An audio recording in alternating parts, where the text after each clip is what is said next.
No. Generally, you should know the following. Number one, you know metals, non-metals. By the way, how do you know that an element is a metal and another one is a non-metal? I have already said that there's a video for that. You can check it.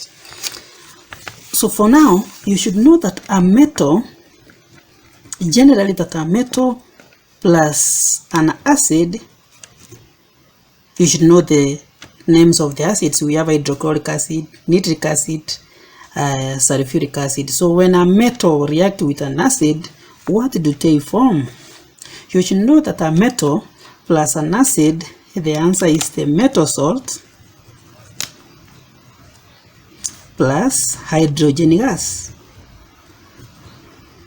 So for example, when I give you zinc plus sulfuric acid, it forms zinc sulfate, zinc sulfate, zinc sulfate. You can see it is the metal salt.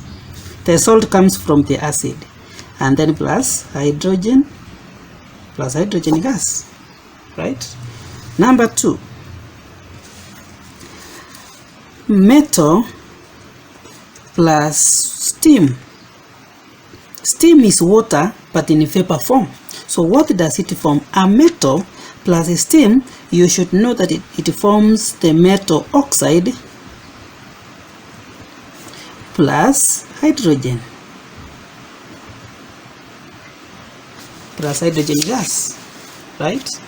For example, magnesium plus steam we write it in gaseous form. It will form magnesium oxide plus hydrogen. So when you know that this chain of information, it becomes very easier for you to write the products. Number three, metal plus water. What do they form?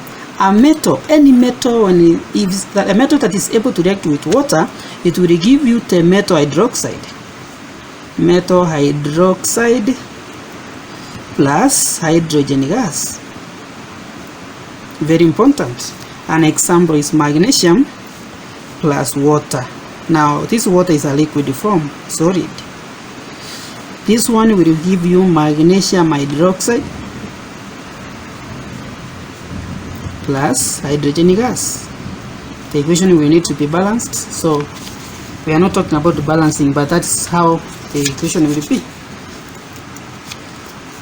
But we have to put 2 here to balance the equation, as simple as that. Number 4, metal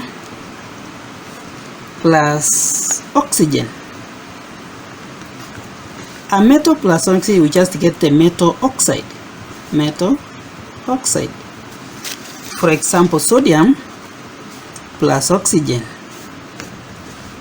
This one is a gas, this one is a solid. What does it form? It forms sodium oxide.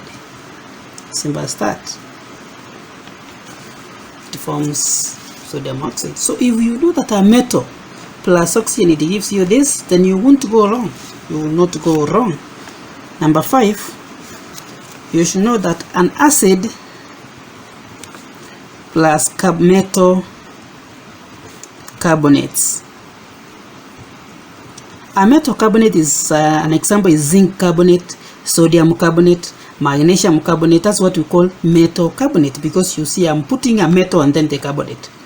Magnesium carbonate, aluminum carbonate, although we don't have that.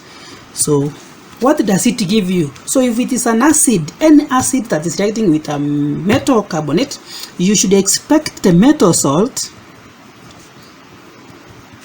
You should expect carbon dioxide. Allow me to write in the carbon dioxide and then plus water. So an acid plus a metal carbonate, it gives you the metal salt, carbon dioxide plus water. For example, acid, let me use HCl plus zinc carbonate. It will form zinc chloride, because the chloride will come from here. It will form zinc chloride plus CO2 plus water. So as you can see, this one is permanent. If any carbonate with an acid will form this, the only difference will be on the salt side. So we will put 2 here to balance the equation. Number 6, an acid plus a base. First, I realize very many people do not know what are bases. We have 2 types of bases. Let me describe them here so shortly. Base, we have 2 types: metal oxides and metal hydroxides are bases.